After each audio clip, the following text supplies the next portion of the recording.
दोस्तों, आज के इस वीडियो में मैं आपको रनिंग करने के सही तरीके के बारे में जानकारी दूंगा, जिसके ज़रिए आप अपना स्टेमिना बढ़ा सकते हो और ज़्यादा से ज़्यादा दूरी तय कर सकते हो। दोस्तों, अक्सर लोगों को ये लगता है कि रनिंग करना बहुत ही आसान काम है। सुबह जल्दी उठो, जूते पहनो और दौड़ पड़ो। बहुत से लोग इसी तरह से रनिंग करते हैं और कुछ समय के बाद उनको तकलीफ़ें पैदा होने लगती है। इसकी सबसे बड़ी वजह यह है कि आपको रनिंग करने के सही तरीके के बारे में जानकारी नहीं है। दोस्तों, रनिंग करने के पीछे एक विज्ञान है, एक साइंस है। अगर आप उसे जान लेते हैं तो आप निश्चित ही बिना थके लंबा दौड़ सकते हैं, जिससे आपका स्टेमिना भी बढ़ता है।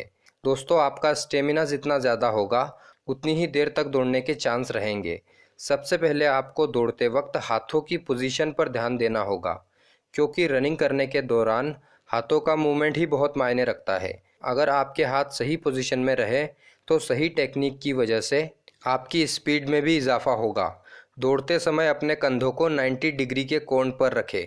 जब आप दौड़ रहे हो तो ध्यान रखना चाहिए कि आपका हाथ आगे पीछे जाते वक्त आपकी पसलियों और कोहनी के बीच ज़्यादा गैप ना बने, और हाथों को ऐसी पोजीशन में ना रखें कि दायां हाथ बाईं हाथ की तरफ जा रहा हो। दौड़ते वक्त आपकी दोनों हथेलियां या मुट्ठी कूल्हे से ठोड़ी तक आती जाती रहनी चाहिए।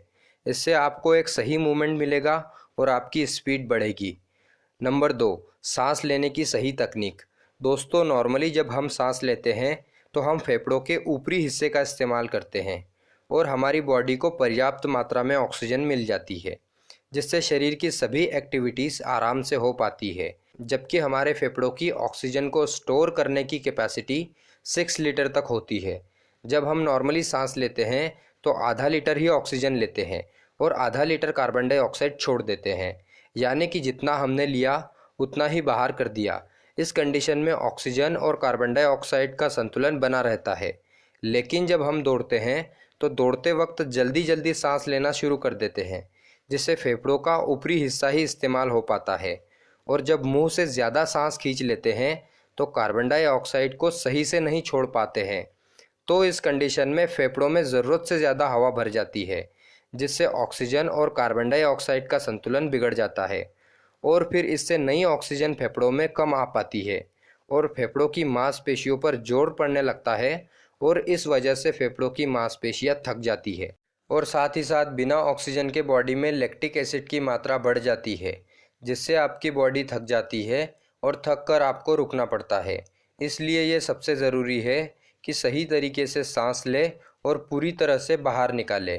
दोस्तों, दौड़ते समय आपको सांस को गहरा और लंबा लेना है, जिससे ऑक्सीजन की मात्रा हमारे फेफड़ों में ज़्यादा जाए और हम एक ही सांस में 5 से 6 कदम तक की दूरी तय कर सके। दोस्तों, जितने अच्छे तरीके से सांस लेना ज़रूरी है उतना ही अच्छे से सांस को छोड़ना भी ज़रूरी है।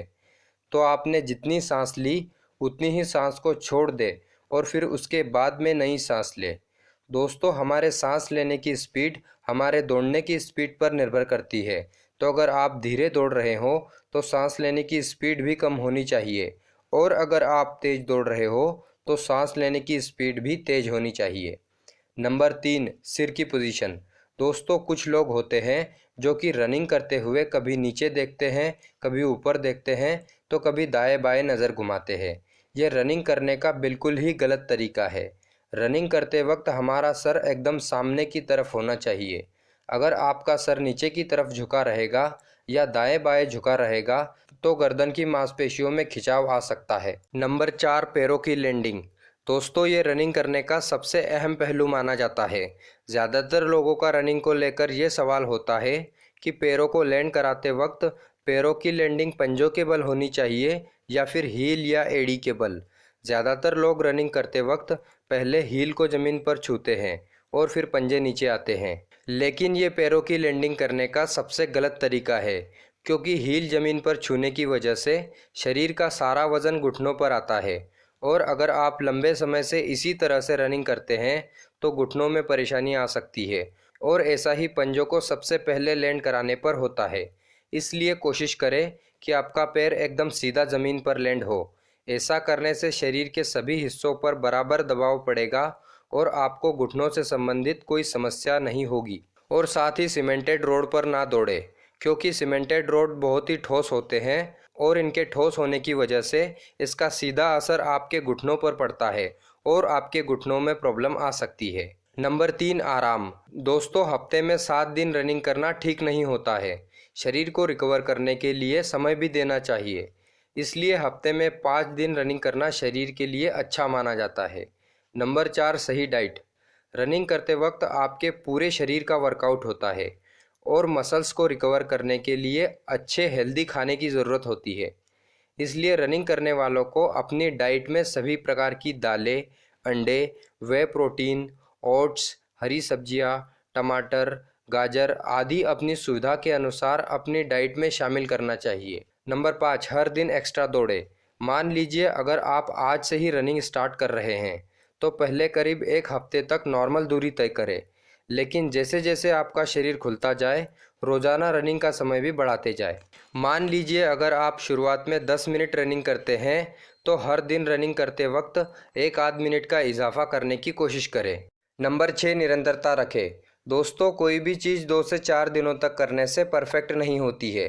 किसी भी चीज़ में परफेक्शन हासिल करने के लिए लंबे समय तक उसको करना ज़रूरी है।